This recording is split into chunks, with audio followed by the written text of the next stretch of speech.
This is BBC One, now the 1 o'clock news with Edward Stourton.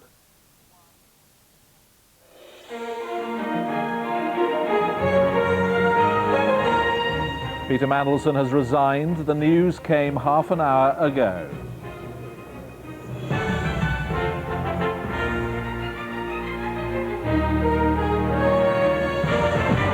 Good afternoon. After a day fighting off criticism over his loan from Geoffrey Robinson, the Trade and Industry Secretary is going.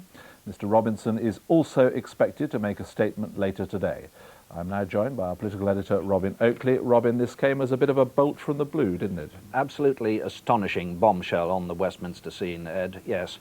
The events seem to have taken this kind of shape, that last night Peter Mandelson went to the Prime Minister and told him that he was minded to resign because of the embarrassment the revelations about his personal financial dealings were causing to the Labour Party.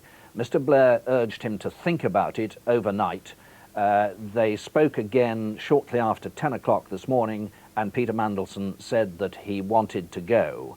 And at that stage, reluctantly, it would seem, Mr. Blair accepted his resignation. And is there any indication of what made the difference? Because all yesterday, Peter Mandelson was saying in public, including on this programme, that he was quite confident he'd stay. It's very difficult to be certain of exactly what has made the difference. Part of it, I think, was the sheer scale of the media coverage and the degree of embarrassment that the government was suffering.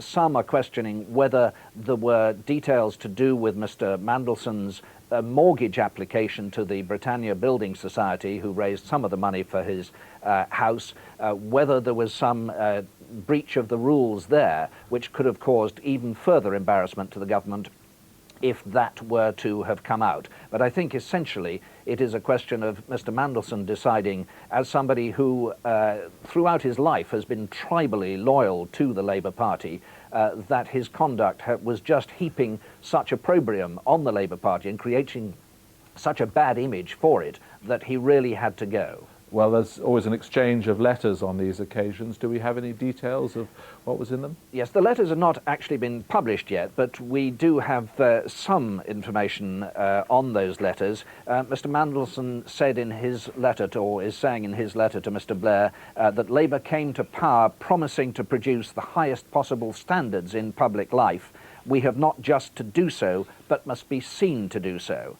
He says in his letter that he doesn't believe he's done anything wrong or improper, but he is not prepared to see the party and the government suffer the kind of attack this issue has provoked. And he also pays considerable tribute to Mr. Blair's role over the past 18 months, as he says, in modernising Britain.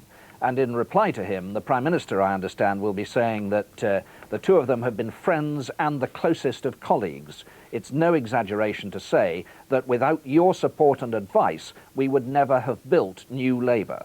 It was typical of you that when we spoke last night, your concern was for the reputation of the government and the Labour Party.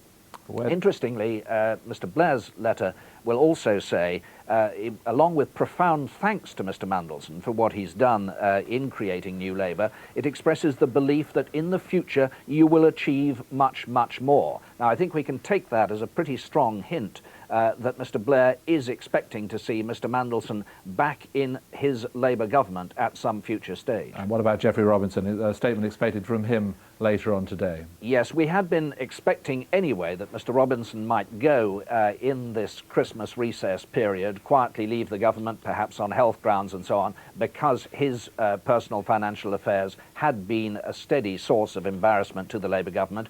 It then looked, while they were seeming to fight to keep Mr. Mandelson in the government, as though Mr. Robinson might stay for a rather longer period, because it would have been embarrassing for him to go and Mr. Mandelson to remain. Now that Peter Mandelson is going, Mr. Robinson's position effectively becomes untenable, and we can expect a resignation statement from him, I think, some stage later this afternoon. Right, Robin. Well, we'll talk to you later on in the programme, but for the moment, thanks very much indeed. And our political correspondent, Nick Jones, has been watching the dramatic events of the morning unfold. The Britannia Building Society provided Peter Mandelson with a £92,000 mortgage on his salary of around £40,000 as a Member of Parliament. but the loan met only a small part of the £470,000 purchase price of his four-storey house in the fashionable Notting Hill area of London. The question remained, had Mr Mandelson informed the Building Society of his other loan of £373,000, given him personally by Geoffrey Robinson, the Paymaster General? The Britannia Building Society's form is explicit. People applying for mortgages are asked, do you propose to borrow any other money upon security of the property to assist in the purchase? Elizabeth Filkin, the new Commissioner for Parliamentary Standards, was preparing to investigate another unanswered question. Should Mr Mandelson have declared the loan 2 years ago in the Register of MPs' Interests? The link with Geoffrey Robinson was critical because Mr Mandelson's Trade and Industry Department was investigating Mr Robinson's affairs, and Mr Mandelson's failure to inform civil servants of the loan when that inquiry started in September brought a swift rebuke from a Cabinet colleague. Peter Mandelson, in retrospect, I think, may well have been better advised to have told the Permanent Secretary in the Department of Trade and Industry when he took up his appointment about this arrangement. In retrospect, we'd say, yes, perhaps this thing could have been handled much better. The Conservatives seized immediately on the change of heart within the government and renewed their demand that Mr Mandelson should resign. If these people were in my front bench, I would sack them. They wouldn't resign, I would sack them. Well, that's what I would do. The Prime Minister should have the courage to do the same. The Prime Minister, who's at Chequers, called this morning for a full report on the latest developments, and within an hour the news was out that his close colleague was standing down to avoid further embarrassment to the government. Peter Mandelson tried valiantly yesterday to clear his name, but this was a catastrophe of his own making. As the man largely responsible for helping Labour to reshape its image, he was part of a regime which was ruthless in weeding out people who couldn't withstand media scrutiny. And when he applied the same test to himself, he knew he had to resign. Nicholas Jones, BBC News, Westminster. Well, Jack Cunningham is the government's Cabinet Office Minister, the so-called enforcer, and he joins me now from Newcastle. Mr Cunningham, all yesterday Peter Mandelson was insisting that he was going to stay. You yourself were defending him this morning. What changed?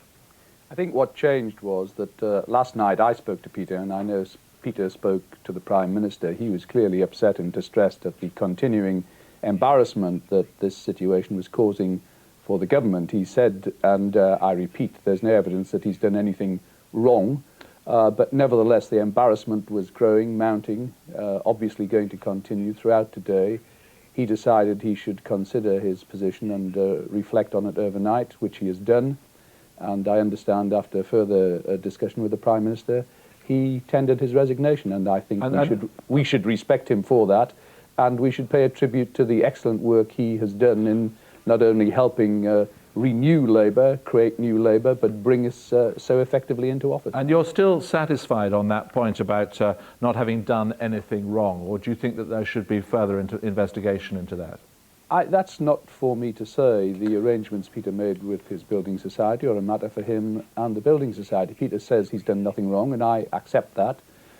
He is upset, obviously, at the outcome of events. He's distressed about the embarrassment caused to the government, especially since he knows, because he's as close as anyone to the Prime Minister, that the Prime Minister sets and demands the highest possible standards, and he feels he's fallen below that in causing the government this embarrassment, and he's done what he believes is the right thing to do in the circumstances, and he's resigned. But it is terribly damaging, isn't it, to the government that someone who is, as you say, quite so close to the Prime Minister should be mixed up in something like this and forced to resign in this way? Well, I don't know. You say mixed up in something like this, Edward.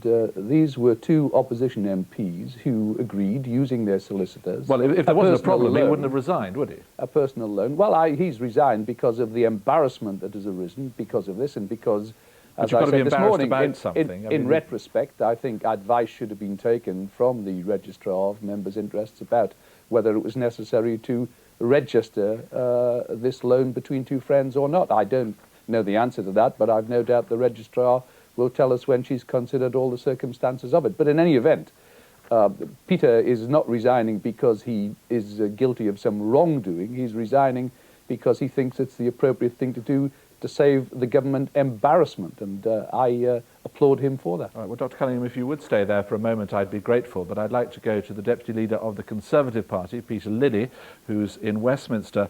Mr. Lilley, you would at least, I'm sure, accept that he has behaved decently, Peter Mandelson, by resigning so quickly. Well, I'm glad he's departed. He should have gone immediately. His position was clearly untenable. Well, 24 hours is almost immediately, really, isn't it? Well, it isn't, actually. Most people would either have said that they'd done something quite untenable and departed, or if they'd done nothing wrong, then they would have been able to answer all the questions that we put. It's because he had no answer to all the questions we'd put about the code of conduct, about his other mortgage, about whether or not other people in the government have similar loans or not similar loans, but other obligations and favours received from Geoffrey Robinson, that he had to go. Even Jack Cunningham has made it clear that he's gone simply out of embarrassment, not because he's yet recognised the extraordinary position he put himself and his government in. Well, I'm going to come back to Dr. Cunningham in a minute if I can, but just staying with you, would you accept that the matter is now closed? He's gone and that's it? I welcome the fact that he's departed, but we now need to see the departure of Geoffrey Robinson, who's long past his sell-by date and who's very much part of this whole imbroglio. We need assurances from the government that no other ministers owe favours to Geoffrey Robinson for any financial or other help that they may have received before they became ministers as well as afterwards. And we need an attempt to get back to a government which is committed to substance and not spin. It's because Peter Mandelson believed he could spin his way out of any problem that he allowed himself to indulge in this financial imprudence in the first place, and then thought that he could brazen it out. Well, let me go back to Dr. Cunningham. Are you prepared to give that assurance that there are no other ministers who owe any obligation to Geoffrey Robinson? Well, I don't believe there are, but I can't accept that this is not a government of substance. Well, no, let's just stay with that specific issue, well, if we could. Well, it is a important, specific issue because, yes, of course it's important, and I've just given you the answer, but I want to make the point... Well, you said you didn't believe there were, but that's not quite the same as saying that you're absolutely sure that nobody else is under this kind of obligation.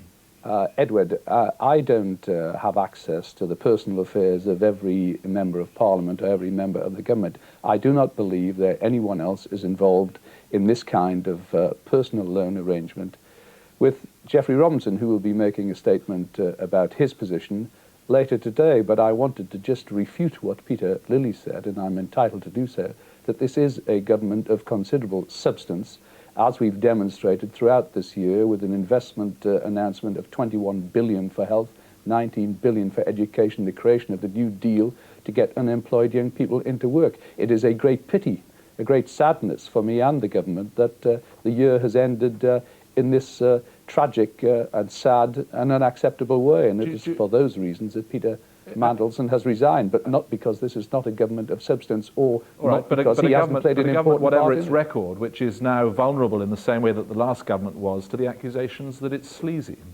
I think that what you've seen here is a minister who, within 24 hours of this matter breaking, has taken the right decision, the honourable decision, to tender his resignation to the Prime Minister. That's very greatly different from the way disgraced Conservative ministers and members of Parliament hung on and hung on and hung on, sometimes to the bitter end and beyond, trying to save their own skins at the embarrassment of John Major and the Conservative government. There is a very great difference indeed. Jack Cunningham, Peter Lilley, thanks very much indeed to both of you. Thank you. We'll come back to that story later in the programme, but now a look at the rest of the day's news. 170 Loyalist and Republican prisoners have been